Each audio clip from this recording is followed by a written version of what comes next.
Hungry arms, wild, hungry arms, give me all the love I need. Bonjour à tous et bienvenue dans cette nouvelle vidéo. Aujourd'hui on va parler de The Last Face, le nouveau film réalisé par Sean Penn.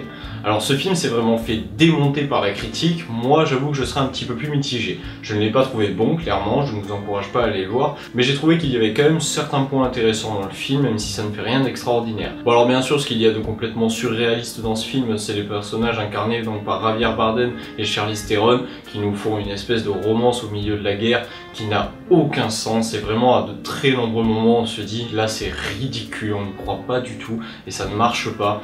En plus de ça, on nous montre le conflit vraiment au premier plan, on voit quand même des passages qui sont très durs à supporter pour le spectateur, parce que c'est quelque chose qui existe, ça fait des dizaines et des dizaines d'années qu'on est dans ce cas de figure, que c'est la guerre au Libéria, que c'est la guerre au Sud-Soudan, c'est quand même très dur quoi comme contexte de film.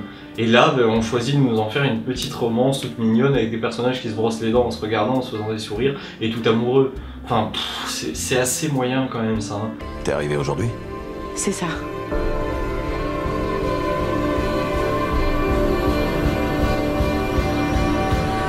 Franchement, je pense que l'ensemble des spectateurs auraient préféré que la réalisation se concentre un petit peu sur le contexte géopolitique plutôt que de se concentrer sur cette romance. Franchement, cette romance n'apporte rien au film, elle n'est pas très importante. Bon alors après, moi je dois reconnaître que ça m'a vraiment touché de voir la vie dans le milieu occidental, et très vite on fait une transition avec la vie donc en Afrique, dans les zones de guerre, et c'est vraiment très touchant, et on se dit que nous, petits occidentaux, franchement on pourrait vraiment faire quelque chose de plus pour aider ces gens qui sont vraiment dans des situations mais impossibles. Et ça, pour moi, le film le fait bien. Alors c'est la seule raison peut-être pour moi de dire que ce film n'est pas trop mauvais et que peut-être qu'il est intéressant de le visionner quand même. Pas au cinéma, hein, franchement, voyez-le à la maison en DVD. Mais il est intéressant parce qu'il nous amène quand même à vraiment penser que, effectivement, les organisations comme Médecins du Monde font énormément pour aider. Elles sauvent énormément de vies et c'est important de donner à ce genre d'association. Alors je suis pas là pour vous dire donner à Médecins du Monde, mais forcément, moi je trouve que ce genre de film, on sort de la salle en se disant ben voilà quoi, on pourrait faire quelque chose, on pourrait faire avancer les choses si on faisait un don, si on aidait, etc. Et ça, je trouve que le film arrive à bien le faire en nous faisant justement des transitions donc entre les scènes d'amour et les passages très difficiles.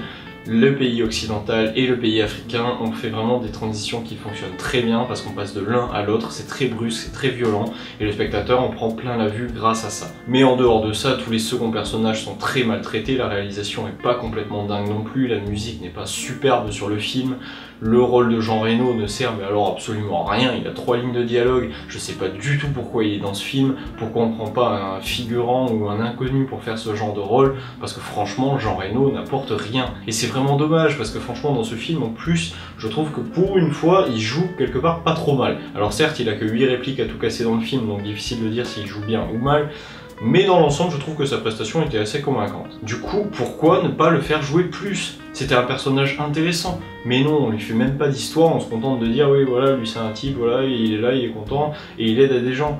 Mais c'est nul quoi, ça suffit pas moi je trouve. Et du coup, à tous les niveaux, le film pour moi est trop léger. On développe pas assez la guerre, on développe pas assez les personnages, et du coup le spectateur n'est pas captivé par le film, on est juste captivé par cette petite romance un petit peu inutile, qui ne nous apporte pas grand chose, et on sort du film en se disant, il me manque des informations, je voulais apprendre plus de choses pendant ce film, et au final j'ai pas appris grand chose. Voilà, pour conclure, et comme vous l'avez sûrement compris, je n'ai vraiment pas apprécié le film, je ne vous encourage pas plus que ça à aller voir. Il y a des choses intéressantes, mais dans l'ensemble ça ne suffit pas pour moi à faire tenir le spectateur en haleine pendant 2 heures. On sort du film à de trop nombreux moments, on n'est pas captivé par l'histoire qu'on voit, elle ne nous intéresse pas toujours et on ne traite pas le sujet qu'on est venu voir. On voulait en voir plus sur la guerre, plus sur ce que fait Médecins sans frontières et plus sur ce que fait l'ONU, et là au final on n'apprend pas grand chose, on se contente juste de voir des scènes de guerre très trash avec des scènes de romance un petit peu cucu qui ne servent pas à grand chose. Et du coup ça ne suffit pas et ça ne captive pas le spectateur. Voilà, du coup en ce qui concerne ce film, pour moi c'est très mitigé, je me suis pas éclaté, j'ai pas passé un très bon moment. Du coup, je vous encourage pas plus que ça à aller voir. Voilà, c'est tout pour cette critique, vous pouvez me dire ce que vous en avez pensé en commentaire, pensez à vous abonner et à partager, on se retrouve très bientôt, ciao. Girl,